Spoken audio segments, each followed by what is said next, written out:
Can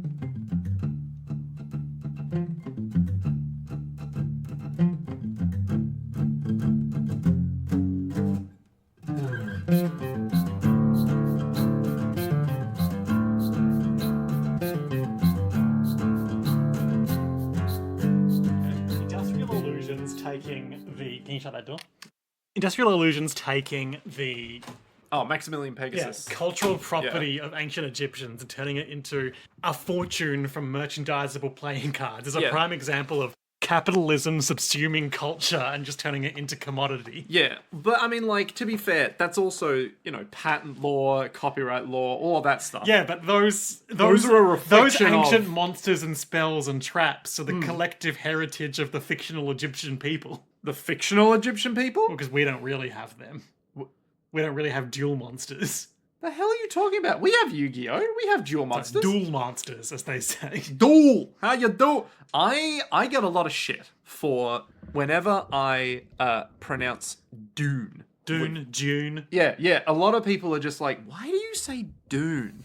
By which I mean two people go, why do you say Dune? Instead of June. Because in Australia, we say June. June. Right? The sand dunes. Exactly. The sand dunes, right? Yeah. But Dune. Whenever I say... you Dune. Yeah. Whenever I say Dune, I'm like, I have said June enough to know that people think I'm saying... I've said June before. Yeah. Enough people thought... Because, like, I read Dune, and then the movies came out, and I was like, this is fucking rad. I'm so into this. Yeah, finally. Yeah. The thing that you've been waiting for all your life. Yeah, but prior to that, whenever I said Dune, when are they people going to like... make a movie adaptation of Raymond E. Feist's Magician? Never. Did they not try that already? I don't know. Oh, okay, never mind. But what if they made an HBO adaptation of Dune, which they already have because it's the Bene Gesserit one. The way I see it, you got three options. Okay. You can keep saying Dune. Mm-hmm. Sorry, keep saying Dune, Thank like you. a filthy seppo. How dare you? Go on. You can say June, as is your heritage. Mm-hmm. As is my Australian nationality. You can walk the centre line and say Dune. Dune. Dune. Dune. Dune? Dune. Dune. Oh. I don't know if I physically can say it that way. How do you make your tongue do that? I just do it. Dune. Hey, ladies. I just do it. Anyway. Hey, everyone. Welcome to JoJo's World. Good morning! Morning. How are we all going? Oh, that's nice. I really hope they responded to that question. Yeah, aloud, on the train. If you didn't, frankly, I would be disappointed in you. And you should be saying something like, it's just been really hard lately. Things are getting out of hand. I've been working a lot lately, and frankly, it's getting to my mental state where I'm thinking, 2 jobs, 3 hobbies, 7 kids, 4 side hustles, 6 dogs, 5 golden rings. This motherfucker keeps sending me fucking parrots. Parrots, doves, turtles. It just, like, I don't need more animals. I don't need more animals. Okay, we recorded for 2 hours last week. Yeah. Last fortnight. So I'm going to cut this bit off at the heels so we can get started. Okay. This is, of course, JoJo's World, our JoJo's Bizarre Adventure recap and discussion podcast, where today we are talking about episodes 11 and 12 of Trigun, the man with 3 guns. And we've seen now 2 of those guns. 2 of the guns. Mm-hmm. We've seen the normal gun. And the arm gun. The arm gun. Which, when you said it would be weird if he had a gun in his arm because we saw the flesh of his arm last week. But now you know, it's not real flesh. Yeah, he's like a synth. Yeah. He's wondering why he's not turning over that turtle in the sun. And the answer is because Rem told him he didn't have to. Yeah.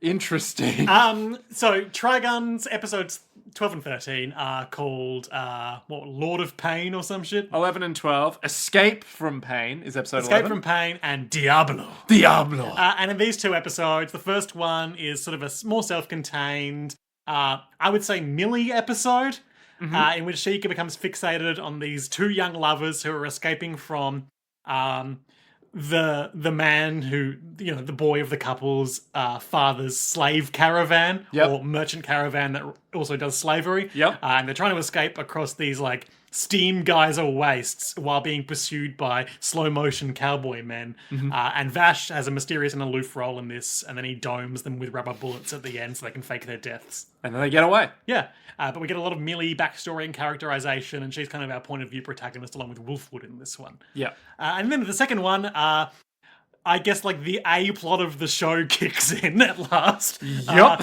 Because a psychic man arrives and confronts Vash.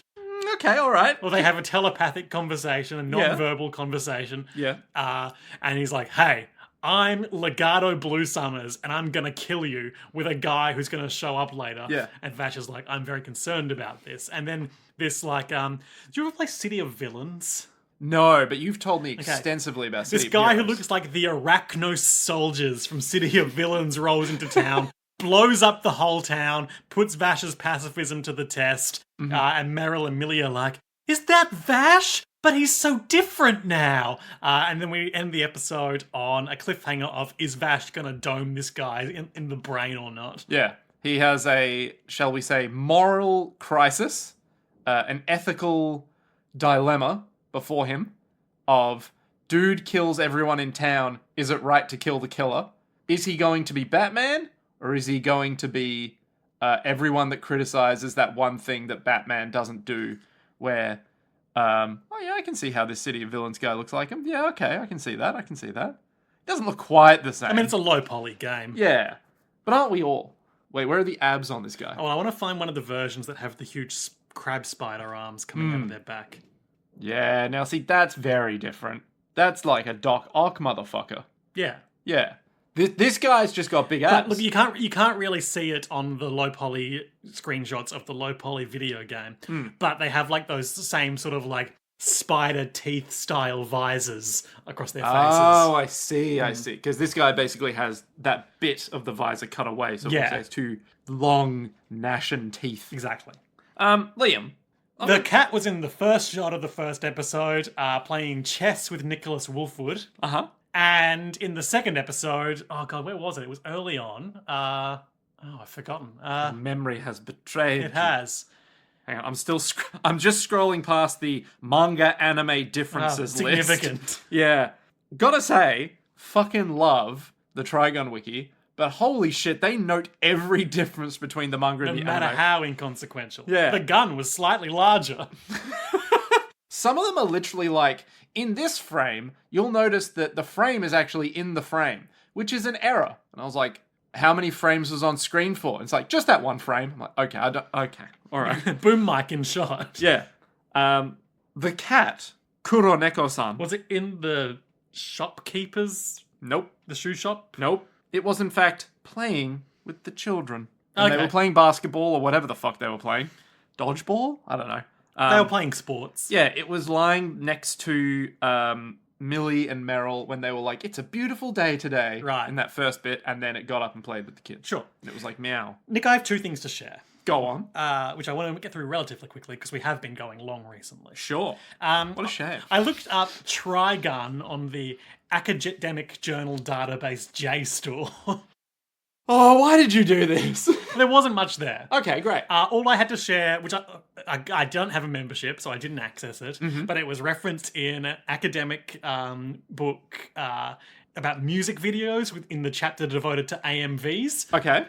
Just as an example of an AMV that the writer identified. Yep. Nice. And then every other citation was from the academic whose surname is Trigun in fields that I didn't bother looking too closely at. What the hell do you mean his surname is Or Trigun? hers. Sorry, or theirs. What do you mean their surname is Trigun? Yeah, so it was just like K Trigun or whatever. That's not real. That can't be real. Surely It's real not. enough. Okay. After this episode, I'm going to look up K Trigun. I can't vouch for it being K for sure. What am I doing here? If these are the facts we're Just look up Trigun. Yeah, all right, I'll look up Trigun. And the other thing I looked at Yeah. was Yasuhiro Naito's other work, Gungrave? Blood Blockade Battlefront. Ah, yes. A manga written by Yasuhiro Naito. I have no idea what this is. According to the Wikipedia synopses of it, paraphrasing, Yeah. revolves around a photographer named Leonardo Watch, who gets a power called the All-Seeing Eyes of the Gods, at the cost of his sister's eyesight. Then he moves to the city that was formerly known as New York, but after a big hellmouth opened beneath it, is now known as Hell Salem's Lot. And I guess he fights demons or some shit there. Yeah. Okay. I can understand. Maybe we'll get into it at some point. Yasuhiro Naito, everything that I read about him online, a lot of people are like, yeah, he likes looking into, like, Catholicism and stuff. So there's a lot of, like, God like Catholic or Christian I haven't iconography. noticed any of that in this show. Yeah, so he likes a lot of that stuff. But maybe this explains why he's obsessed with hell and hell opening up and stampedes. Well, and of course, I would be remiss if I didn't mention, of course, that New York is renamed Hell Salem's Lot. Yeah. And Salem's Lot is, of course, Salem's Lot from the Stephen King novel Salem's Lot, the town that is overtaken by vampires in his retelling of Dracula. Yeah. And of course, we all know Salem from Sabrina the Witch, who is a sassy cat, much like Kuroneko-san from Trigun. That's true, it's all connected. Also, his name is Professor Surendra Kumar Trigun. Hell yeah. Why is his name Trigun? Did he legally get his name I doubt it. It's probably just a name from another culture. He's a professor of zoology at the Banaras Hindu University. One of his papers is about mitochondrial cert3 and neurodegenerative brain disorders. Trigun. Okay, anyway. He's going, What a fucking champion. So, Liam, what do you think about these two? No, I'm not ready yet. Oh, okay. I'm just skimming over the Wikipedia, and I hate to read from Wikipedia, the podcast, but I am skimming over the reception to Blood Blockade Battlefront. Okay.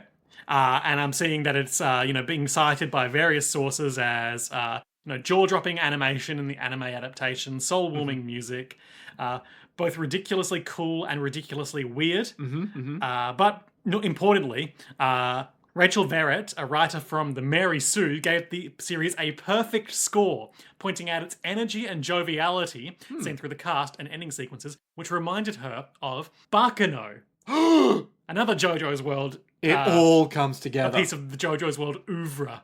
A perfect score. Interesting. It's the coolest, cutest, and cleverest anime I've seen in a long time. Easily the best new show of spring 2015. Wow. That was a long time ago. Yeah, that was 10 years ago, Nick. God damn. Surely Naito's done something else since then. A direct sequel titled Blood Blockade Battlefront Back to Back, with a 2, started in the first issue of Jump SQ Crown in July 17, 2015. But the magazine ceased publication in 2018. Classic. The series continued in the first ever issue of Jump SQ Rise in the April of that year and finished in 2022. A third series, Blood Blockade Battlefront Beat 3 Pete.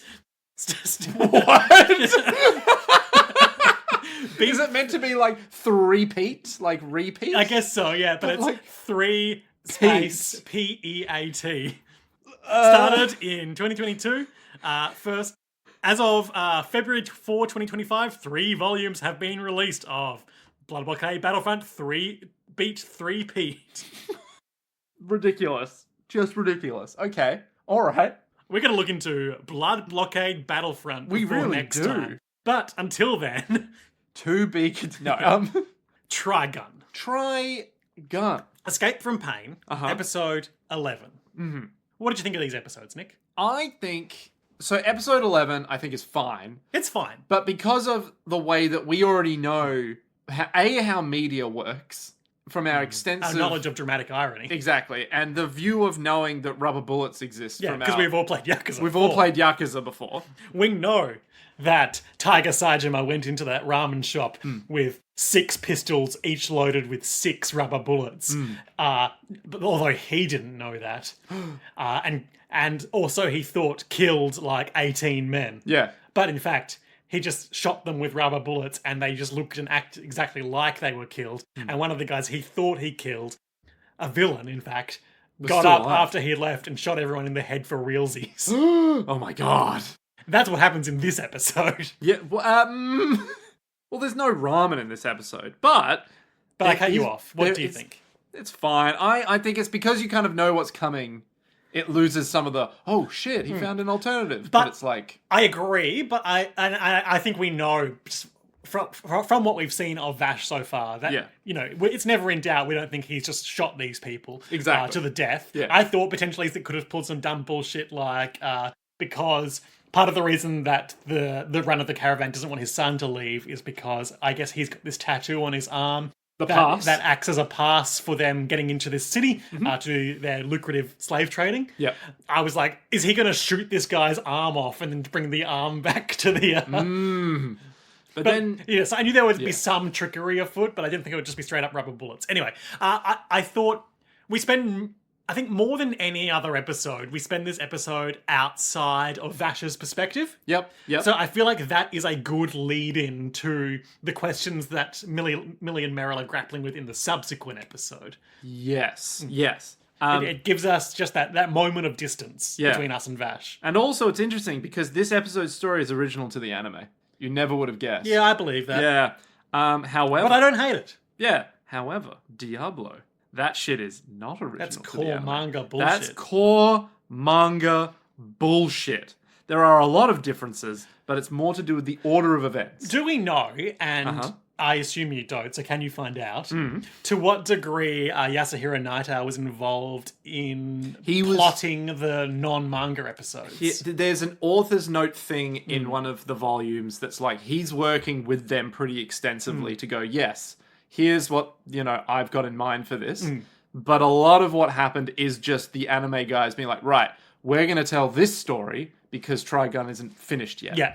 So, which is fair enough. Yeah, so he was pretty extensively involved, but I don't think he had the final say on, this is what's going to happen. He wasn't saying, okay, so we've got 5 non-manga episodes to fill up. Yeah. We're going to do this, this, and this in them. Yeah, I'm pretty sure it was just like, Veto hey... power. He might have overseen it, but he wasn't like, this is what the story needs to be. Right. Kind of stuff. Or maybe he had some ideas that he gave them, but yeah. But that's as much as I know. All right. But Diablo, great. Diablo's a great... Yeah, so it opens on a beautiful day in the wasteland. Everyone's having a nice time. They are non-violently playing with children.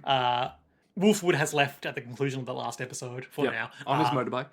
I mean, look, we've already done the brief recap, but but yeah, it's then things get very serious, and the animation style changes in a way we haven't seen so far. Really, the one particular shot of the villain of the episode's face when Vash is going to, potentially blow his brains out is maybe the most detailed thing we've seen in this show. Yep, it's very as we'll see, Legato is basically I'm going to break you. Yeah, so there is this villain that wanders into the scene with mysterious motivations, but he and Vash instantly recognize each other, if not as an individual, as a threat. Yep. And he's setting himself up. I don't think it'll necessarily follow this pattern, but I could imagine if they wanted to take a more episodic approach to this, the next 6 episodes would be him sending a wave of unique goons and freaks after Vash. I'm so glad you've said this.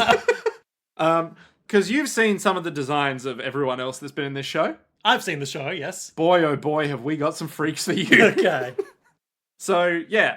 But it's good shit. But escape from pain.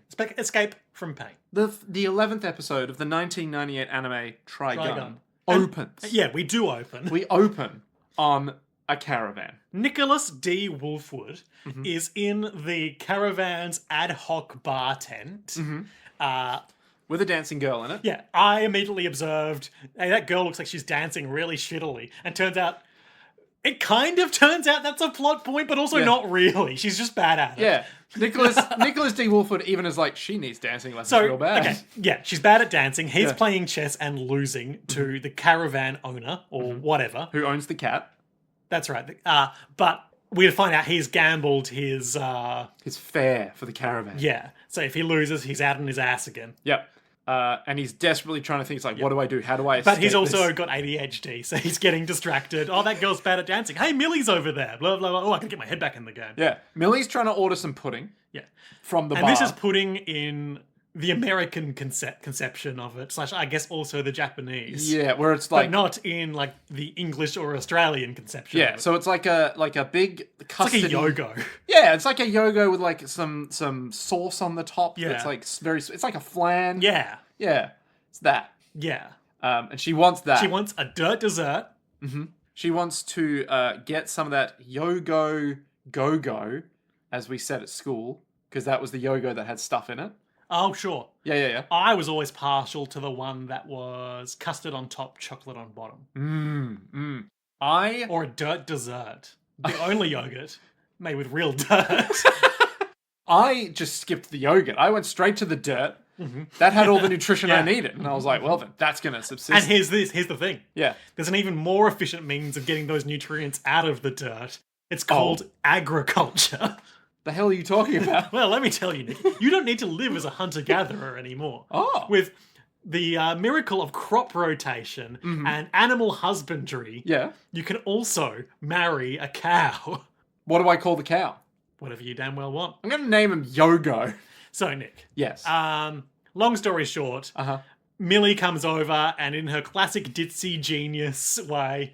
instantly wins the chess match that Wolfwood is on the verge of giving up on. Yeah. We have a good bit of where Wolfwood is...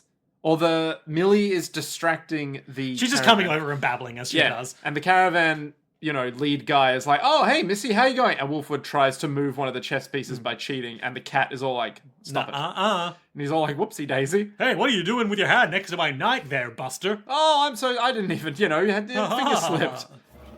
What's with the hand next to my knight, buddy? Sorry about that. Hey, aren't God's little creatures wonderful? And so darn smart. Oh my. I'm about to go down in flames. And then Millie immediately wins. Yeah, and so... Therefore, Wolfwood wins, even though I feel like that would be interference. All bets voided. Mistrial. And Wolfwood uses some of his presumably substantial winnings to buy her a big sack full of Yogos. Yeah, so she's walking out with all this pudding. It's like, thanks for buying me the pudding.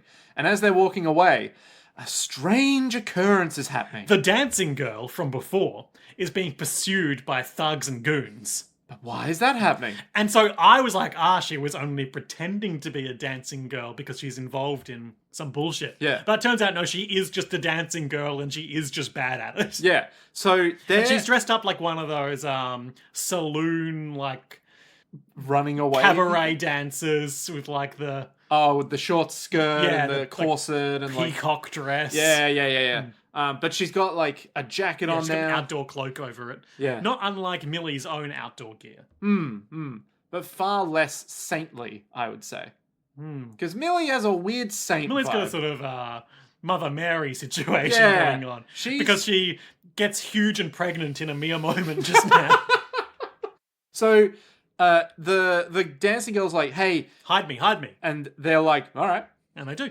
And they hide her behind the huge hulking frame of Millie Thompson. And the goons are like, hey, where's that dancing girl? And Wolfwood is all, hey, why don't you tell me why you're after her? And they're That's like... That's my Wolfwood. Do you like it? I'm Nicholas D. Wolfwood. I'm trying to get some money for my kids back home at the church. And also, I'm kind of like Vash the Stampede, but cooler. Oh, there it is. There it is. Yeah. When you're smoking, that's how you know that's Wolfwood. Yeah. Yeah, so they're hiding behind Millie, and the goons come up and it's like, hey, we're just going to walk past you. And Wolfwood's like, no. I asked you a question. What are you looking for? And the guy's all like, I don't have to answer to you. And then Millie's all like, that's very rude of you. Yeah, so what, they defeat them off screen? Is that what happens? They step on one of the pudding packets. Oh, and that's right. And Millie freaks out. Gets very upset. I'll drop the clip in here, but she says some bullshit. It's like, you gotta respect the food. You can't waste food. Blam, blam, blam. She starts blasting. And Wolfwood's like, damn. Huh? What's the matter with you? That happened to be my can of pudding, and you wasted it. Hoo-wee.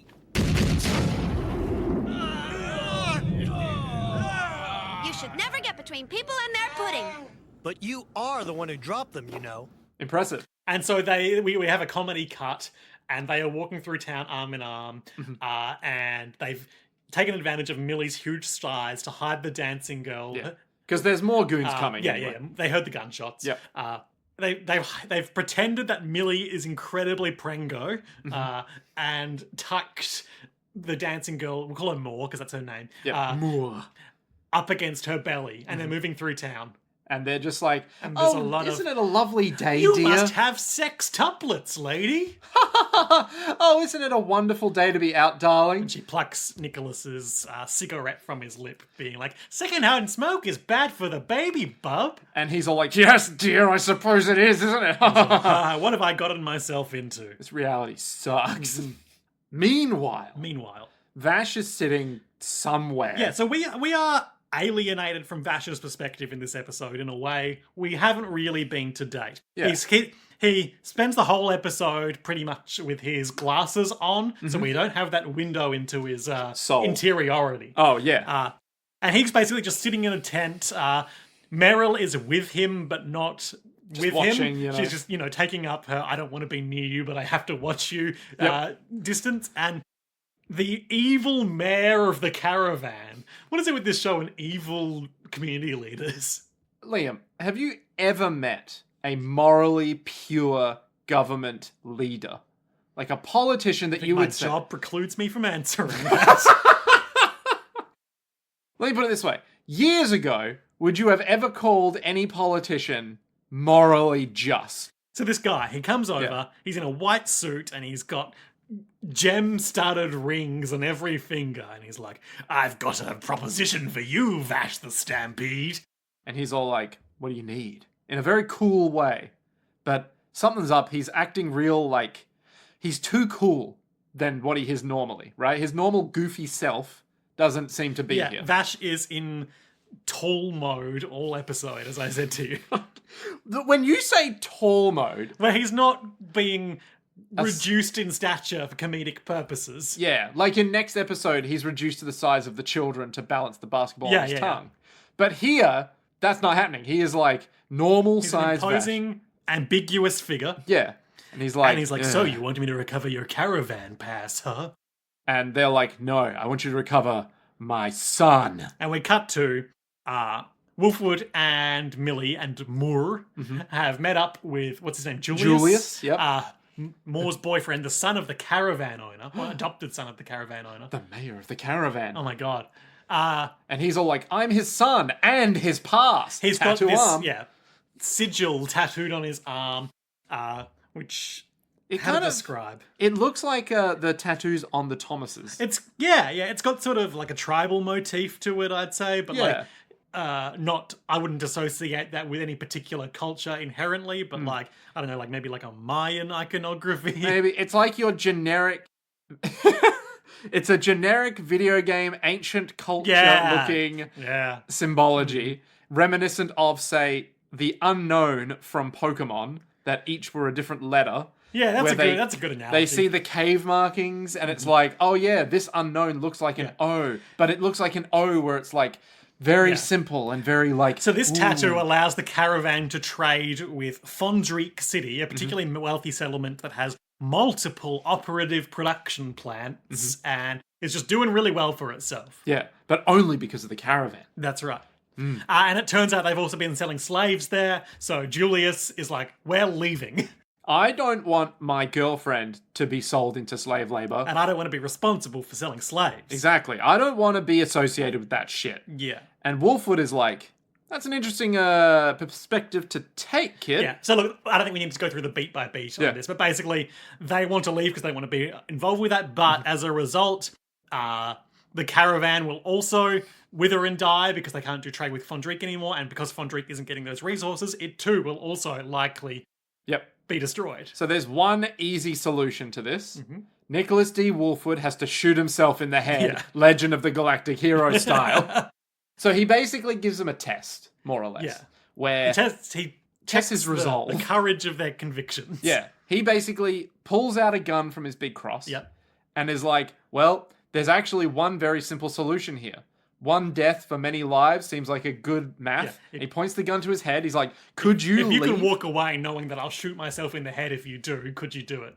And they do. And they look at each other like, all right. And walk past. He pulls the trigger and blows his goddamn brains out. And that's a wrap on Nicholas D. Wolf. The gun is not loaded, so he's fine. And they're like, thank you. And he's like, I asked you a question before. And they were like, you did. Bye. If you do decide to leave, somebody is going to die. Well, can you do it? Are you still able to just run away? I'm waiting for you to show me how determined you are.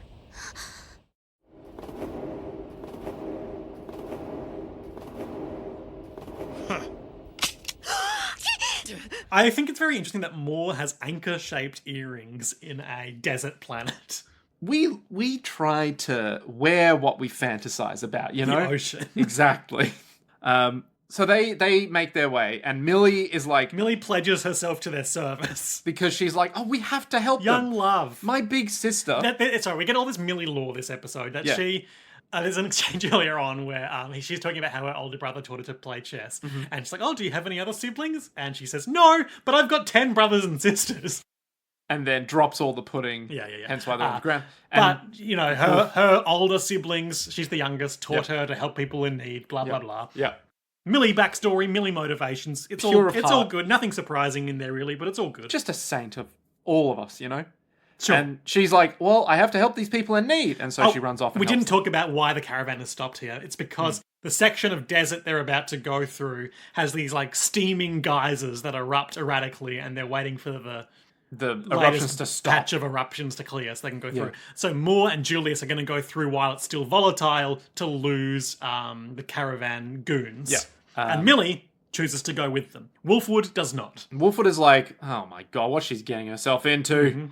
And then we cut to Vash, who is driving with Meryl. Yeah, so Vash is non-verbal for this whole sequence. I think he says, like, I was hired to do a kill or something like that. Yeah. You know, one short phrase. Yeah, in the entirety of this episode, he basically says 3 sentences. Yeah. And so, basically, Meryl is suspicious of him, questioning, like, what job he's taken, where are we going? They're getting into this Jeep together, driving along. Vash isn't responding. Meryl gets bad vibes and so pulls, what does she call it? The risk management protocol or something? She pulls out one of her many derringers and puts it to Vash's head, but it's just an empty threat. She doesn't blow his brains out. She can't do it. She's also too pure of heart, it turns out. That's right. All right, then, you talk to me. He wanted a kill. A kill? That's right. And you accepted? Yes. You're nothing but a despicable outlaw, just like I thought. Very well, if that's the case, I have no choice but to execute risk prevention procedure. Not to mention she'd be out of a job. That's also true. With no Vash, how could she possibly continue going on, you know? And there's a montage of Meryl and Millie of Millie helping Meryl. Oh, God. Kill me. Millie helping Julius and Moore get through the steaming wastes. She's holding her big coat above her head to stop the steam rain and diving on them to push them out of the way of geysers. And... If you need a handy mnemonic to differentiate the two, because you know that Meryl is hot-headed and, you know, like, hey, we're going to get this done, you could always go with Feral Meryl. Chilly Millie. Chilly Millie. That's my mnemonic now. Meryl is hot-headed, but also very ambitious and like, we're going to do the right thing. But Millie is like, hi, I'm Millie. I just want to highlight this one other shot. That goes on far too long. Yeah, of Wolfwood. We're seeing just the lower half of his face with the cigarette, you know, the ash making its way up the shaft of the cigarette as his chin is in the foreground. And in the background is the desert wastes. And just very slowly, about a half a dozen cowboy goons are just jogging past in perfect sync. And there's no dialogue, no nothing. They just run all the way from the right-hand side of the screen to the left side of the screen. And once they're off frame, then we cut away. It was just a nice shot. Like, as goofy as the animation looked, it was good composition. Absolute cinema. So...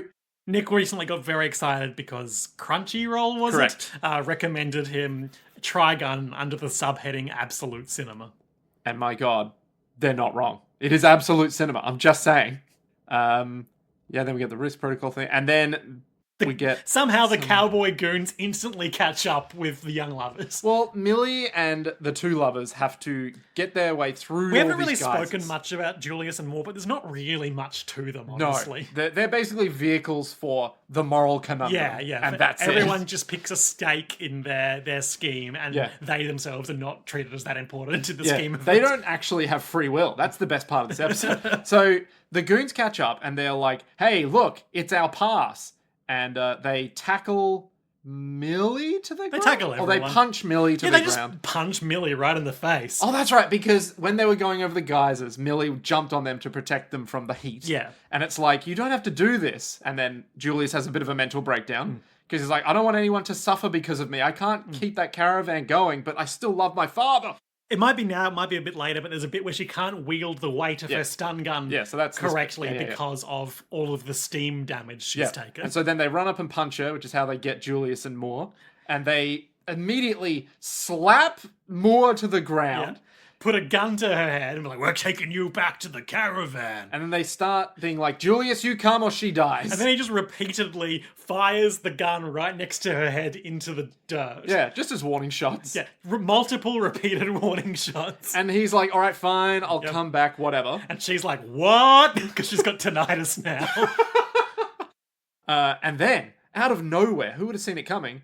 Nicholas D. Wolfwood shows up. Oh my god. And He hucks his huge cross at a guy, instantly destroying his spine. and then basically causes irreparable damage to their jaws. There's not a lot of budget in this episode compared to the next one, so for the action scene of him beating these guys up, it's that classic, just like, cut to like a series of quick stills of him punching a guy or kicking a guy. I think I might have even done like a rotation transition between shots. Probably. So they're all getting punched out by Wolfwood, and everyone's just watching on. And he's like, why am I here? Why am I doing Crucially, this? he says in the subtitles, Jesus, what am I doing? Christianity confirmed. There you go. So Millie's all like, you came! Oh, he's the best! It's like, ugh, Vash the Stampede must be rubbing off on me. And then Then the entire caravan... an end of Red Redemption style lineup of banditos shows up on the horizon. And walking amongst them all is the shadowy silhouette of Vash the Stampede. And it's like, oh my god, these guys just dueled each other last episode. Are they going to do it again, this time for realsies? They would never. Spoiler alert, they don't. No. But they almost do. Vash slowly takes out his gun, and we are seeing basically from his perspective for the first and only time this episode as he lines up the shot against Julius and Moore, who are the furthest away from him, past Meryl and Millie, past Millie and Wolfwood, who are both looking on in shock. And Julius goes to protect Moore, and then... he seems to shoot them both in the back, and they fall over a dune rise. Millie is distraught. Everyone else is like, fuck, we needed Julius alive. We're fucked now. You straight up, when Millie started crying, were like, no, Millie. Vash in cool mode is like, hey, he just said he needed a kill. He never said anything about the boy's safety. Yeah. And so he's like, I did the job. Give me the money and get out of here. And they're all like, fuck that noise, you killed him. And then everyone else is like, no, that's Vash the Stampede. We're fucking out of here, man. He's going to kill us all. He's just like they said. He'll kill us as well. Hooah! They all team rocket away. Yep. And then we see cool Vash sunglasses as he looks stern. Cool, enigmatic Vash. Meryl... Nope. Millie walks up to him, punches him in the face, and it's like, why did you do it, Mr. Vash? Why did you do it? And he looks pensive. He looks distraught. He looks pained. And then Millie cries on the shoulder of Meryl, being like, he's a monster. He's a terrible, terrible man. How could he do this? How could you even think of doing such a horrible, evil thing? Millie. Oh, Meryl. Meryl! They're gone. I can't believe it. He shot them both. He shot them, Meryl. I watched them both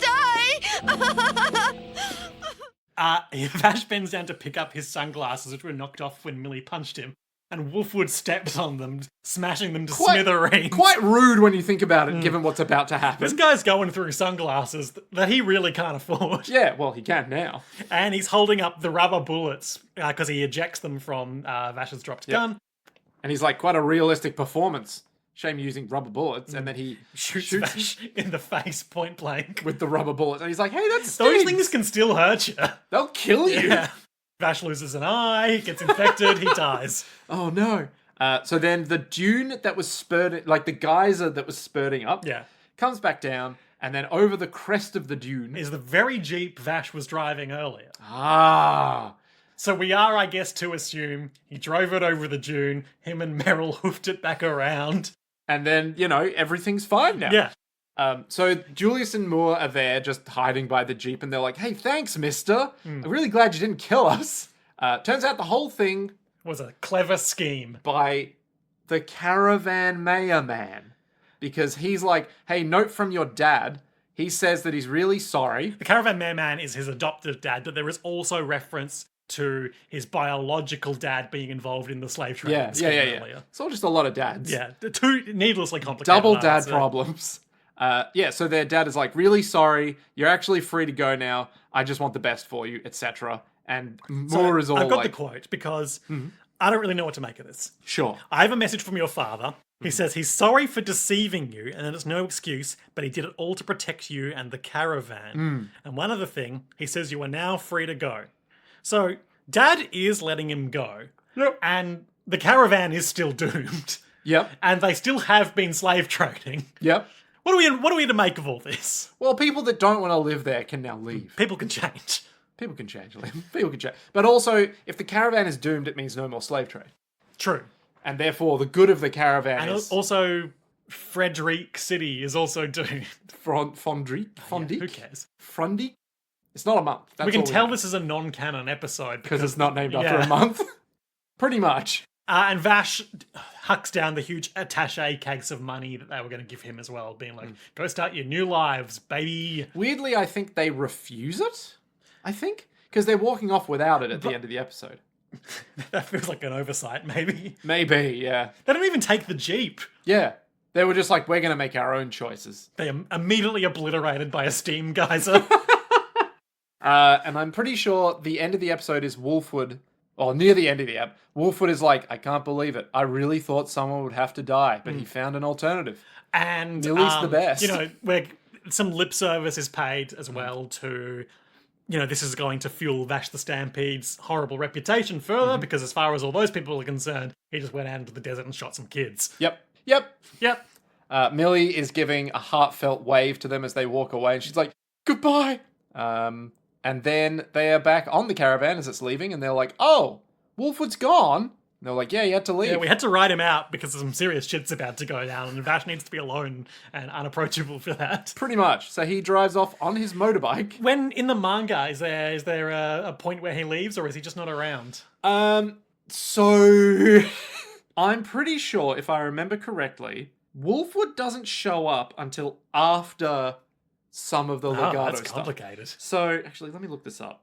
The order of events in the anime, Legato and Monev's introduction happens after Vash, Meryl, and Millie meet Wolfwood, but before Little Arcadia, which we haven't got to do. We'll get to. Okay. So there's a whole arc that happens. Okay, so they're really just chopping and screwing it. Yeah, they're really just to say, you know, we'll do some That's stuff. fine. I can. That's enough for me. Yeah, so Wolfwood's introduction actually happens a bit later, Sure. which is a little odd, but also... Well, hey, they make it work. Yeah, it doesn't It's fine. matter that much. We get to have that cool quick draw episode as a result. It's true. Is that manga? Good. I don't think it is. I'm pretty sure Quick Draw. It was in May City. Quick Draw. And it does have Backwards Man, It's true. who actually is forwards, And yet, and yet he's so backwards. I hate him. genotype, phenotype. While the majority of this episode's story is original to the anime, the opening scene is partially adapted from the side story chapter Day In, Day Out. Wait, do you mean the scene... Okay, the scene where it was Vash's day-to-day life from last episode, not the scene where he throws himself in front of that woman and is like, my girlfriend's dead, will you fuck me? I can neither confirm nor deny, but yes. Okay. A regular day in Vash's life in a hotel. Anyway, the second episode, Diablo. What a wild synopsis. Anyway. Do you need to share this? No, I don't. It's just weird. Then don't bring it up. Diablo! Diablo. We start in a spooky Dracula castle. A prison, if you will. Yeah. Where the man that we'll come to recognize as the silhouette of Legato Blue Summers, is that right? That's correct. Uh, I legitimately thought you were going to say Legato Blue Jammer or some yeah, shit what did like I that. say earlier? Off mic? It wasn't Legato Blueberry. It wasn't Legato Blue Leggers. It was Legato... Blues Clues. Legato's Blues Clues. This silhouette. Yep. This guy is the most Final Fantasy looking motherfucker we've seen in this show so far. Yep. He's got big, puffy shoulder pauldrons with like gothic spikes and skulls on one shoulder. Yep. Fantasy leather coat, emo fringe. Oh, absolutely. Yep. You can barely see his eyes. And he just That's does a how you lot know of he's evil. ominous looming. An ominous looming. Yeah. Am I wrong? You're not wrong at all. That's the best part. He goes and sees this guy in prison. And I don't care about this guy's name, but what is it? It's Monev the Gale. Monev the Gale, who is a sort of cyborg super soldier. Yeah, he's been stuck in this He prison. built this cave. He built this cave in a super suit with a pile of scraps. Not quite, but okay. He's been stuck in this prison. Trigun Iron Man. Yeah, he's been stuck in this prison for 20 years. And the prison is full of bullet holes because he's been making his super suit. Correct. He's been training all that time. Some dialogue. I think this was subtitle only. I didn't notice it in the dub at least. Show our master your gratitude for taking you in. Go kill Vash the Stampede for me, essentially. Yeah, because he does. We don't see him say "kill Vash the Stampede," but we know. We know when he. Because everything in this show is about killing Vash the Stampede. Exactly. He is the most punished character in any fiction. Vash goes to see a cobbler. Yep. To get some boots made or repaired. But this is just setting up so that Vash has a local guy he likes that can be killed off screen later. Yep. So we don't need to dwell on that too much. Yep. I don't want to talk too much about who Legato is until a very specific episode. Fair. You know who he does remind me of, just in the way that he's abruptly come into the show and also some things from his design. Yeah. What was his name? Legato Bluth. No, Legato Bluth. From... Legato Michael Bluth. Legato entered into a contract with Monev the Gale. I want you to enter into a contract with me. Unfortunately, Monev the Gale did not understand the concept of a contract, that he'd been in jail for 20 years. Yeah, I'll con that tract. Legato thought that he was sincere in his assertion, etc., etc. Who's that fucking guy in Utena who shows up for 2 episodes and then dies off? Ruka. Oh, the blue-haired kid? Yeah, blue-haired guy who shows up. Who has like cancer or some shit, but it's not cancer. They're just like, I have a disease. He just shows up to manipulate Juri and Shiori into a duel for 2 episodes and then instantly leaves the story and dies. Yeah. That's so weird. I'm getting the same vibe from Legato. From Legato of, I'm going to manipulate people into doing things. If he is doing that, if that becomes a more long-term thing, I'll have to reassess him as a Nemuro Memorial Hall Black Rose Society guy.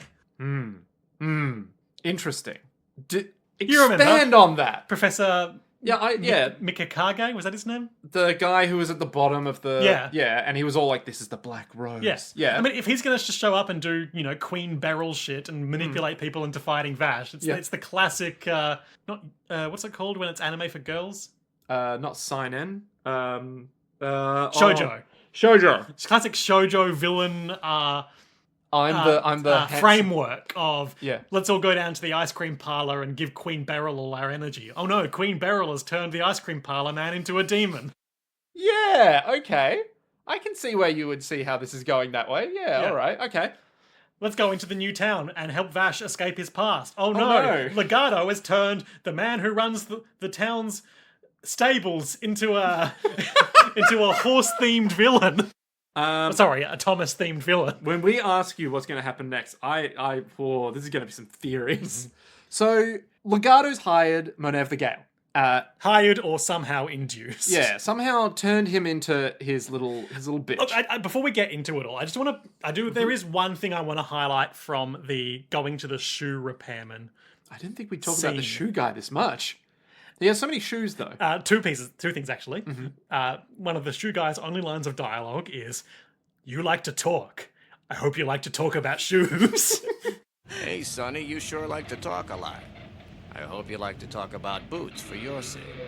He knows what he's about. Was it Bob's Shoes? Yeah, I think so. No, that's Bob's Saloon. What's the name of the guy's shoe store? Oh, it was Belding's shoe store. Mr. Belding, from Saved by the Bell. But just outside the window, and this is, ominous foreshadowing.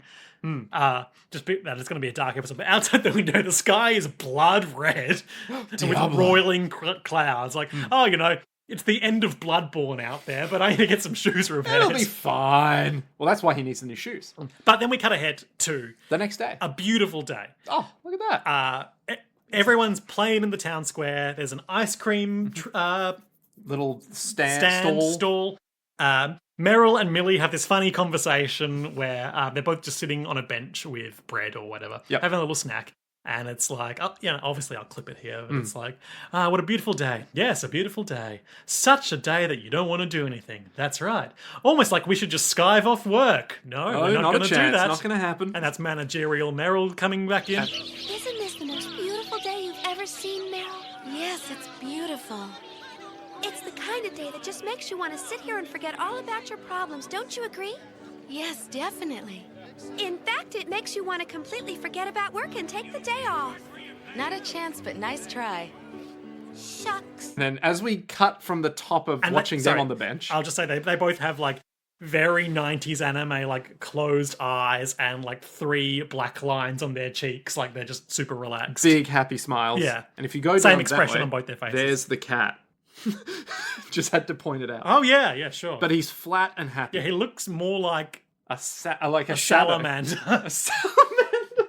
So we start panning from a more bird's eye view from to the them. other side of the fountain they're sitting at. Millie's just gone like, shucks. And then Vash is sitting there. He's also enjoying the day and thinking of his dear dead girlfriend, like he told that lady last episode. Oh, Ram. So he's looking at the sky. He's like, it's so blue. I wish I could show it to you, but that's just not possible anymore. Because of the events. What events is that? Who's to say? He gets hit in the face by the kids' sports ball. Is it a basketball or a dodgeball? It looks like a basketball. Basically, it's just like a leather ball we're playing with, I think. Yeah. And we think, oh no, he's been smashed in the face. But no.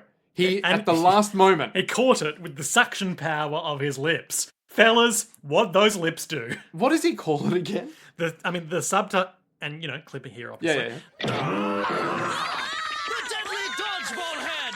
A simple technique to hold the ball in place with intense suction! Try this at home, kids! Subtitles say, the simple technique of supporting the ball with intense suction. And then he messes with the kids and Millie's like, oh, that's nice. Oh, Mr. Vash is over there.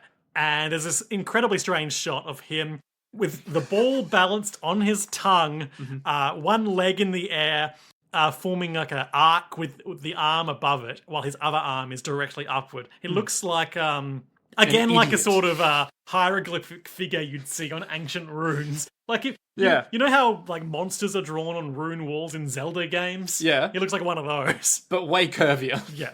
Yeah. And Meryl is like, And it just devolved into play. Yeah, because Meryl is watching as Vash is happy. Yeah, and she flashes back to his enigmatic nature from yesterday. Where he was like, he was a very different guy. He had his glasses on and was expressionless, but now he's having fun and being nice. Yeah, and Millie's all like, isn't it great that he's back to the Vash we know? And Meryl's like, no, we're not. I don't love him. Who said that? No, how dare you? Brr. She gets an anime comedy embarrassed face. Yeah. And then Vash is chatting with the kids. It's like, hey, do you want some ice cream? He buys ice cream for all the kids, including one lonely girl who is sitting by herself in the fetal position. That's probably not important. Probably homeless in some way. She looks ragged and orphaned. She gets too shy and runs away. Yep. There's a few quick shots of everyone playing ball with the kids. Except that girl. Comedy styles. Yep. I do like that it's Meryl... It's Millie and Vash both having fun, but the shot that highlights Meryl is her getting hit on the head by the ball and looking unhappy. She's not very good at sport. She's an insurance agent. And there is a shot of the cat playing with the kids. Yeah. And then Vash picks up the ball, but then things go wrong, because he sees a guy walk past who has a human skull for a shoulder pauldron. Big emo hair. And he's carrying, it's Legato from perhaps earlier. most frightfully, a paper bag. Paper grocery bag, because even cyber goths need to do groceries. So, Legato sits down. He sits down on the opposite side of the fountain, where Meryl and Millie were sitting before. Yeah. And Vash and Legato have this long, unspoken conversation. I'm going to spoil it for you now. It is telepathy. Okay. It is absolutely telepathic conversation. Yeah, I mean... I was half expecting it to, get 3/4 of the way through a conversation and then cut ahead to them like speaking in an alleyway later or something like that. But it seemed to be at first glance, and as you see now, telepathy. Yeah, it's got a weird echoey thing on it. Yeah. So it's like, okay, it's not just talking or thoughts or something. So Legato... Legato, at least, is telepathic, possibly Vash too. Yeah. Legato pulls out of his bag, very distressingly, a hot dog. which you said... The opposite of ice cream. not ice cream. The opposite of donuts. Yeah, because the hole that a donut has Could be filled with the with a hot dog. sausage. And that doesn't symbolize anything. Oh, Liam. I keep saying donuts are very important to this show, and you keep brushing it aside. And yet here we are. What does the hot dog symbolize to the donut of pacifism? Sex. I mean, you're not totally off, no, but like you're pretty off. What was I going to say? Something about Legato and Vash talking where they're like behind the fountain, but they're talking telepathically, and he's all like, "I'll break you, boy." My question now, Yes. in the grand theory of what the fuck is Vash the Stampede's deal, Uh-huh. is part of the reason he's so good at fighting people Mm-hmm. because he's reading their minds to figure out what they're going to do. I don't know. Who's to say? Well, me, because I know, but... I'm not to say. Yeah. And listeners, I doubt you are either. And if you are, shut up. Yeah. Don't let them know. So they have a conversation that effectively amounts to Legato saying... I'm Legato Blue Summers. there's a flashing moment of Millie being like, Vash, are you okay? And Vash smiles at her and is all like, yeah, I'm doing great. And then Very passes... insincere smile. Doesn't go up to his eyes. Wolf would have recognized. Exactly. Passes the ball to Millie, and Millie runs off going, that was weird. He had a weird face before that was very frightening. And this strange thing happens where Vash puts on his sunglasses. to once more become enigmatic and unknowable. And tour mode. Yes. And Legato calls over the poor girl from before. The ragged orphan. And in a very threatening manner passes her a hot dog. Mm-hmm. She accepts the hot dog. She didn't accept the ice cream. What does that say about her? Ooh. Blaming the victim as always. Classic Liam. She is not victimized in this scene. And yet. And yet, this thing happens where he, like in Face Off, when Custer Troy in the body of Agent whatever his fucking name is. Agent... Look, I forget John Travolta. I forget what order it Agent happens, but Cage? there's this thing in Face Off where, like, as a show of affection to his son or daughter, or whatever, he runs his palm down their face in the most alienating way. Yeah. He's kind of doing that to this little girl as she's eating the delicious hot dog. Well, he grips her And hand. there is a sudden shot of him grabbing the front of her face and squeezing and causing her discomfort. But then we cut to Vash and he reacts. And we cut back, and it's like it never happened. Legato's hands are up in the air as if he's playing a little the joke. girl is entirely unperturbed. And she runs away laughing. So, like, is this... Because they obviously aren't looking directly at each other during this. Is this like an image he projected into Vash's mind? Or did he somehow walk this back, doing this to the girl back? So I'm going to clarify this because I think it might come up again. 3 words. Jedi mind tricks. Doesn't work on us because we, the viewers, are immune to their... trickery, much like Watto from Star Wars. But... I'm an orphan.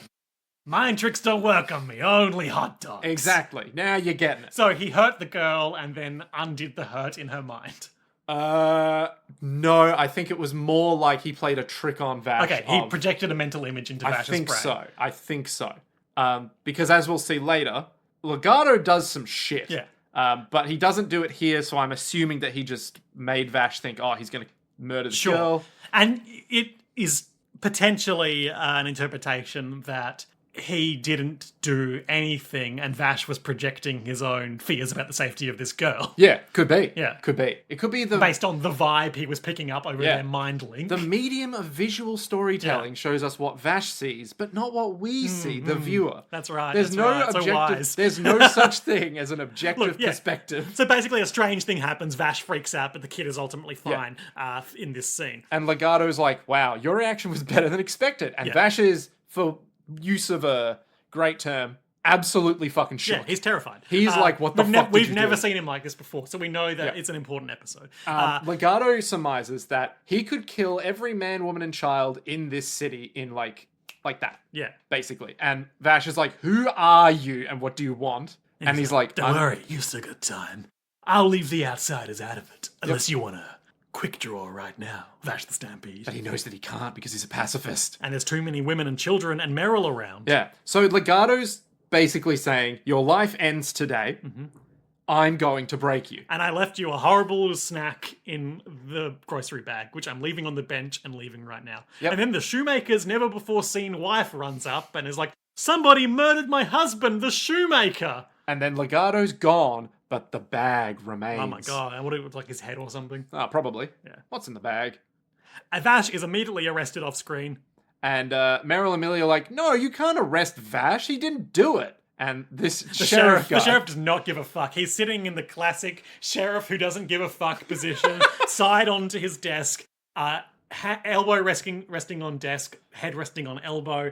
Hey, I'm not the fucking judge. Take it up at the courthouse, lady. All right, listen. 1, he was at the Shoemakers at the time of the murder. 2, he's Vash the Stampede. 3, I'd be crazy not to lock him up because we got evidence. Yeah. Anyway, we're not going to expound on that. Yeah. We gotta lock him up, all right? I love the construction of witness, or, we've put him in the area. Mm-hmm. He's got this reputation. And tertiary to all that, we've got evidence. Yeah. So then we get some very interesting scenes. Vash is in prison, arms chained up, Mm-hmm. having a mind freak out. He's thinking he looks the tallest we've ever seen him. And the composition of these shots is unlike anything we've seen in the show so far. It's Vash looking super serious. He's in literal shadows of the prison cell, but like the way these shots are composed really emphasize like the darkness of his mind and the fact that he's constantly suffering something. Yeah. So he is like... And he's flashing back to this ancient golden fantasy city. Yeah, because Legato basically said, I'm just here as a messenger. And Vash is like, what did he mean Does he by want that? the $60 billion double dollars? No, it can't be that. Could he be associated with that man? And then we flash back. Yeah, ancient golden fantasy city. Yep. Still kind of in ruins, but ancient and golden. Any theory where this would be? Mars. Okay. What do you want from me? This is July City. Is it? Who's to say? I don't know. I've got nothing to work on here. This is space. So then we see some guy. Some guy who kind of looks like Vash is like, hey, Vash. And he's wearing this really weird outfit. It kind of looks like Vash's coat, but different. Does it? I mean, it's not dissimilar. The lighting kind of casts it in the same color as Vash's outfit in the background, which is seemingly similar to his coat. I mean, Liam, it has a crotch piece. Yeah, but it's got like some shoulder action going on. Oh, that's a pauldron, my dude. Yeah, and some stuff down the front that is not dissimilar to what's going on Vash's front. Yeah, okay, I can see it. Yeah, okay. Like, I'm not saying it's the same, but like, there's some got design yeah, similarities. okay, all right. It's meant to put them together in our brains. Yeah. So the important part here is that And he's Vash- just over a dead body. Vash, is he? Yeah, so basically the flashback starts with the city and then goes to this blood, dead man. Yeah. There's a body lying in a pool of blood or tomato sauce. We don't know. There's no way There's to been confirm. sufficient ambiguity in the Exactly. show this far. Yeah. And the guy's like, hey, Vash! And then He looks very cheery. Vash looks shocked, and then there's a brief shot of absolute destruction. Of the entire city. Cut to red. Yep. And then we go back It's never a good sign when you cut to red. in anime, particularly. Meryl and Millie come see him in prison, being like, and he's got the devil's eyes where they're glowing bright blue. Yep. But then we cut back to them, shocked. Millie stumbles back in fear and elbows Meryl in the throat. And it's all like, oh my god, is that Vash? And then we go back to Vash's normal face. Serious, kind, sad face. Yeah, and he's all like, oh hey, it's just you two. guys. Oh, phew. And both of them are like, that was weird. Mr. Vash, we really want to get you out of here, but we can't do it till tomorrow, so just sit tight for now, okay? And he's like, oh, you two don't have to do anything on my behalf. Just, make sure you two are all right. I need to be alone with my thoughts. And this strange thing, this strange comedy bit happens where Millie is like using her knowledge of the human condition and evaluating that Vash might not be okay. and she goes to say something, but then she stops. And in the dub, she's like, it's nothing. It's absolutely nothing. Yeah. But in the subtitle, she's saying, it's muffin. It's absolutely muffin. I think what's meant to be happening... There was some stuff in the last episode as well where she said like peasant instead of pleasant. So there's some Millie getting words wrong gear here. Yeah, I figure it must be either related to the fact that she's like... Kind she's of a nervous, ditz. or and it's like she's saying the wrong word, but it's very similar sounding in Japanese, maybe. But here, the closest we have is nothing versus muffin. Yeah, which is fine. But they even don't even do it in the dub. Yeah. And she's putting her hands over her head. Yeah. In a comedy posture. Just and she's like gone very low detail, dots for eyes. Yeah. And Meryl is unimpressed. Yeah. And then the Juggernaut walks in and kills everyone in the building. Yeah, so Monev the Gale, who is 12 feet tall, made of robot arms. He's just a hunk of meat. Training for 20 years makes you pretty muscular. And he's got his cyborg super suit on. Yeah, he's got his big super suit on. He spins up the miniguns on his wrists, and Vash either hears this or detects it with his sixth sense for danger or his telepathy, Yep. and tells everyone to get down. Meryl and Millie get down, and so are not instantly killed when the whole building is blown up. And immediately... And Legato is watching from the skyline. Yep. Far away on a nearby cliff or something. Yeah. So he starts shooting his gun, and he laughs, as Monev is to do. Sure. Breaks his way into the prison cell. And then we get out, he takes off his cloak, and we get a full look at this guy, and we got to talk about this guy's design. All right, let me pull up an image because it's of bonkers. A big purple lycra bodysuit, miniguns mounted around his wrist, Yep. chain fed, big orange tech visor, and then out of his back he's got like a power plant essentially. Yeah. Full of bullets. It's got big kind of like pipey, I don't know what they call them, where they're like piston looking things. I'm trying to find a good image of him. Yeah, well, I got an image of his face, but not him, which is a bit annoying. I've got this one. I do think he looks cooler in black and white in this manga image than he does with his dumb purple bodysuit. Yeah. That's very 90s coloration to me. Oh, it's so 90s. Damn it, why are there no images? Trigun Wiki, get better at putting images of everything. Just upload the whole show onto the wiki. Anyway, the best I got is this. Ooh. oh, that's cool. Nick's found the design document for him. Yeah, so this is on the DVD extras. This is the stuff I want to be seeing more of on wikis. So he has huge muscular body, and on his arms are these two, I guess, chain gun kind of gun things. And big boots. Big boots.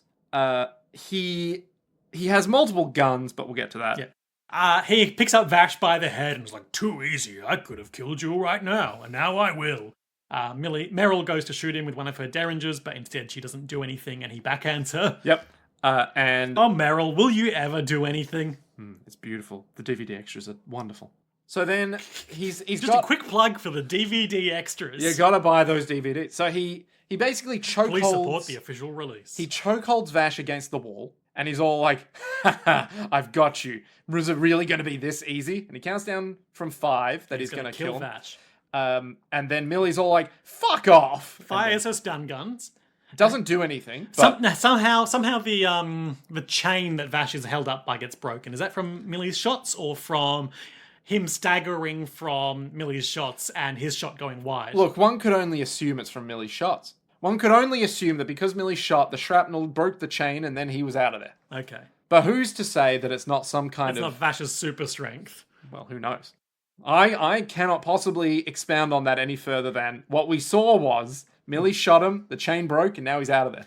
And there's a bit of a chase sequence here, which we don't need to go through beat by beat, but essentially Vash is running through town telling people to get out of his way because otherwise they'll die. Yep. And obviously the townsfolk are like, "That's Vash the Stampede." Yeah, and the takeaway that they would come with, "Oh no, Vash is going to kill us unless we get out of his way." But he's obviously warning them about the super soldier pursuing him. Yeah. And there's a few times where he physically pushes someone aside to get them out of this guy's firing line. I think at one point he fires a shot to knock a door shut or something like that. He runs into 3 guys who are like, "Who the hell are you?" A bunch of Yakuza enemies are squatted up on the corner being like, "You're Vash the Stampeder. You just made me rip my $10,000 double pants. Who's going to pay for these?" And then he's like, "You idiots." And then he shoots above them so they crouch, and then Monev's fire goes across the top of them. There's a lot of bits like that. And again, it's Vash using his incredible affinity for violence to save people's lives. Exactly. So he is just sprinting on through. I think he body checks an old man at one point just to get him into a building. Exactly. But he's running through, and he's like, "Okay, I'm running out of ammo. Yeah. I need gotta to get out of town." Yeah. But unfortunately for him, the guy just kills everyone. Yes. There was a really cool shot where we start at Vash, Yep. and we sort of track through the 3 sets of walls between Vash and what's his name, Monev? Monev. Yeah. Monev. And we see in every room and alleyway between them the people just in there living their lives. Yep. And the guy just fires his shots through all the walls, and just kills them all. missing Vash but killing everyone else. Yeah. And we're seeing shots of dead children in the streets. Basically, they're grey bodies. Yeah. So they we're are. not seeing any gore or anything. Yeah. Though. They are dead. Yeah. And Vash is like, "No. And he starts Vash freaking doesn't out like a it bit. when people get killed. Exactly. He starts freaking out. What's a man to do when a guy kills someone, huh? Exactly. I got this robot gun arm and I'm not supposed to use it? I'm Vash the Stampede! So Vash goes, Italian? Fuck me. Italian-American, Jersey? Is that what I'm doing? It doesn't I matter. can just imagine. Who's the guy from The Sopranos? Tony Soprano. Yeah, Tony Soprano. If they did like a... You know how you get the Tony Soprano in like video game or Tony Soprano in anime compilations? Tony Soprano in Trigun, and it's just him being like, what the fuck am I meant to do? Huh? I can't kill this guy. I can't kill him. And then it's just that for like a few minutes. That'd be a great meme. Fantastic meme. Anyway, I'm bored of this now. So... Wonderful stuff. Beautiful. So fucking Meryl and Millie show up. Oh yeah, they're still here. Because they're like, we gotta find Vash. He's around here somewhere. And they find him, but Vash is not happy. He's quite angry. And he's all like, stay back from me. I have something I need to do. Do not get in my way. And they don't even approach him. Because he's so scary. He is terrifying right now. He's got them glowing blue devil's eyes. And they're like, is this really the same man that we saw do all that stupid bullshit earlier? So then Monev the Gale is nearby, and he's like, hey, I'm gonna kill you. I finally did it. I killed Vash the Stampede, and I killed It everyone was along so with him. easy because he's a chicken shit weakling who doesn't like to fight people. But then as he walks through the shadows, we see a gunshot take out one of his weird piston things, and then one gunshot in the sound that's actually 3 bullets. Are you skipping over when he does the thing with the vault door? No, that's later. Okay. Because Monev runs away after this. So it goes, right? Let me lay this out. Chronologically, Don't do that. He does the thing where he's like, I killed him, this is great, and then Vash shoots him a few Blam, times. blam, blam. And he's like, what is this? This fear I feel in my heart. His bulletproof visor saves his life. Yep. And he's like, oh my god. Oh my god, Vash the Stampede is scary. He's crazy. I should leave town. Yeah, so then he jumps away because he's like, I'll regroup and then kill him. Because he's got these big blue devil eyes, and he's like the eyes of the Diablo. That's right. Available now on Steam. Anyway, so he runs away. I really wasn't getting Hispanic coding from Gale up until this point. Well, that's the beauty of him. Madre de Dios, he is like the El Diablo. For some reason in my head I just went, putain, but that is not Spanish at all. El Baguette. El Baguetto, the demon. So he runs away. Dangerous. Then Meryl and Millie show up and are like, oh my god, we found you. And he's like, stay back. I'm off. Vash the Stampede now. And they're like, this is not Vash. This is not him. Yeah. Who is he? That's not Vash. That is not the same man. He's walking away. If we let him leave now, he'll probably never come back. I don't think we can stop him. The way he's acting, I don't think anyone can stop him right now. So And then he goes we over get- the bank and he's like, hey, I need to use your bank vault. And he's all like, we're not open right now. I thought, and there was like, off-screen sound of gun noise. Yep. Give me your vault. I thought he was going to do some bullshit and some trickery in the classic Vash the Stampede style and lock this guy in the vault forever. Yeah, okay. Not unreasonable guess, I don't think. I guess, But yeah. instead, he uses his 2 remaining shots to somehow rig the So he basically... vault door to explode and turn into a huge So projectile. he gets some bombs, which he has, because he's Vash the Stampede. because he's Vash Stampede. He sets up a trap where when he pulls on the wire, or when he does the clicky thing with the wire, the plastic explosives or whatever they are pop off. The vault door goes flying. And you would think, where did he get those bombs from? So, vault door goes flying. Monev the Gale is shooting, like, the bank He's vault got door. this big rocket launcher-y thing now. That's actually a chain gun. He at went the same back and time. got bigger guns Yeah. because Vash scared him. Yeah. And he's shooting it up, but then the vault door comes flying off sideways towards him. Like And a wheel. Yeah, and he thinks, oh, he's going to use it as a shield, but then it comes flying towards him. He's like, oh, well, I'll just pulverize the whole thing, keep shooting, but then the wheel flies up into the air. Vash has dousing. already exploded by this point. He's only got 2 bullets left. Yep. And then he shoots the 2 pieces of the gun that Monev is using. Does that is. Yep. Monev shoots off 2 pieces of the gun. That means the gun falls apart. Leaving but then- only the center part that is also a gun. And Monev is like, fuck you! And then goes to shoot him, but then Vash turns his arm into another gun. his left arm. Yeah, so his left arm, the sort of hand falls away and grabs a trigger that emerges, and the where the bones of his arm would be are the barrel of a gun. Yep. So he's got like, it's interesting because the way it's working is that Yeah. Like his whole hand doesn't disappear and turn into a gun like you might expect someone with a robot arm to Yeah. do. It just kind of disjoints to reveal Yeah. the firing mechanism. There's of like the a gun. pivot point or whatever It's a cool design. I like it. Yeah, and it comes down, and then the trigger of the gun is down below, And he's still holding it with his hand. and he shoots Monev, but doesn't kill him because he's not going to kill him, Or is he? or is he? And then Monev is like, "Oh my god, it's Vash the Stampede," and then Vash kicks him to the ground. The visor is off. This guy is looking human and vulnerable like we haven't seen so far. Yep. And then Vash puts the gun right in his eye, and is all like, "You killed them. Yeah. You killed them all. So How could you do that?" I'm gonna fucking kill you, or am I? And that's basically the end of the episode. So he has he goes internal and is like, Rem kept telling me that I should never kill people. Yeah. But now maybe I will because he killed all them, and that's only fair. But should I or should I not? Yeah, I'm Vash the basically, Stampede. he has a flashback to Rem, and Rem laughs at him for being so serious that and it's Rem like, is like, oh Vash, I've got a blank ticket for my destiny, and I'd hate to get my ticket clipped. and then it comes back to him, and he's just bawling his eyes out He's not got his gun in the guy's face anymore. He's cradling it to himself. because he's And like, he's crying. he's like, it would be wrong to shoot him, right? And then that's the end of the episode. Yeah, hard cut to credits. And we're like, damn, Damn, that's some Trigun. yeah, punished Probably Vash. one of the better episodes so far. It's a good app. It's a good app. But what were your highlights and lowlights from it? Well, my highlight is probably Vash shoots 3 shots with 1 shot because we alluded to it. I don't really care about that. Ah, you gotta care It about just the sound feels to design. me like the bigger impediment to shooting 3 shots at once is how quickly your gun can fire shots. But that's the beauty of it. I'm doing finger gun right now. He's pretending to pull a trigger pulling really a fast. pulling a gun trigger, like pew, pew, pew. Like you can't shoot It's that just, it's fast. just not a compelling power to Oh, me. but it's so cool.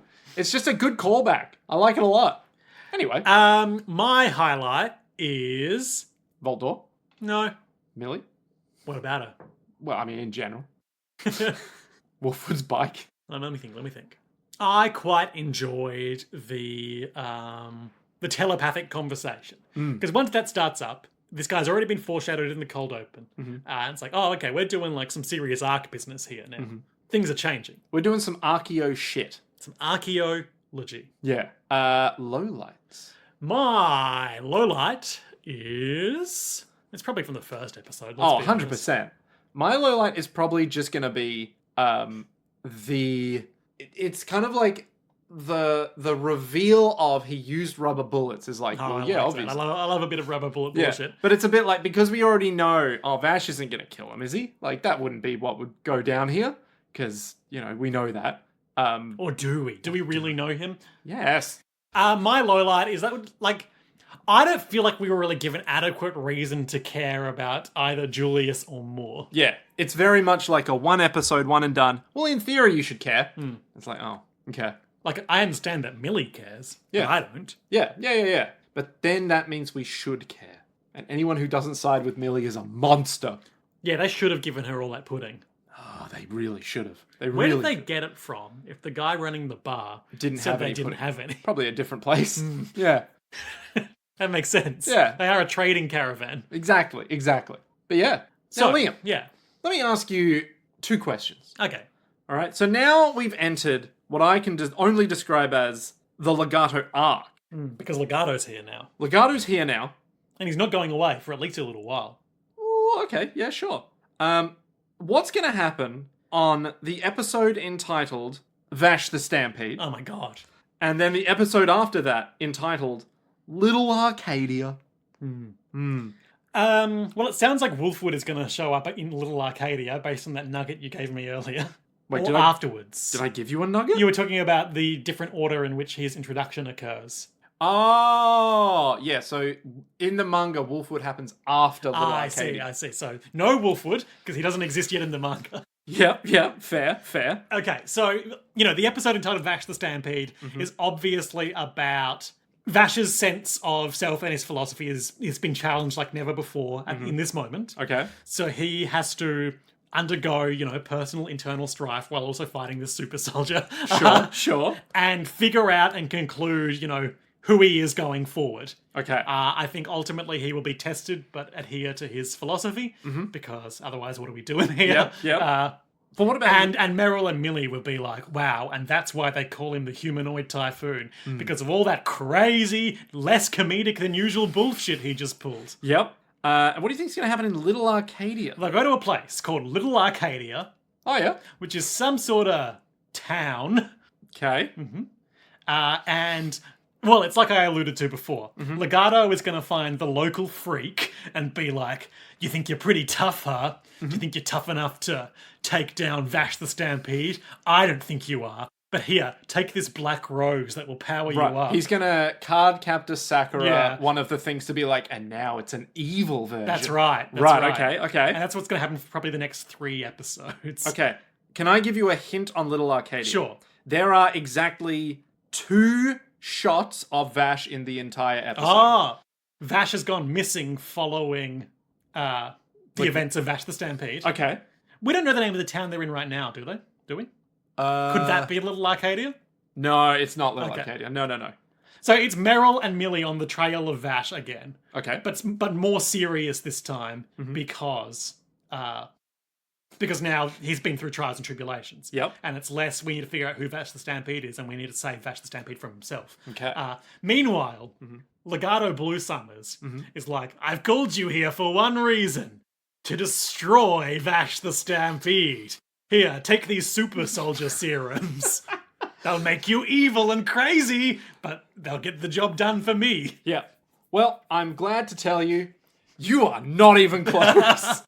Yeah, so I'm just going to warn you right now. Next step, I'm going to give you the hint, because you've tried now. I've tried gun.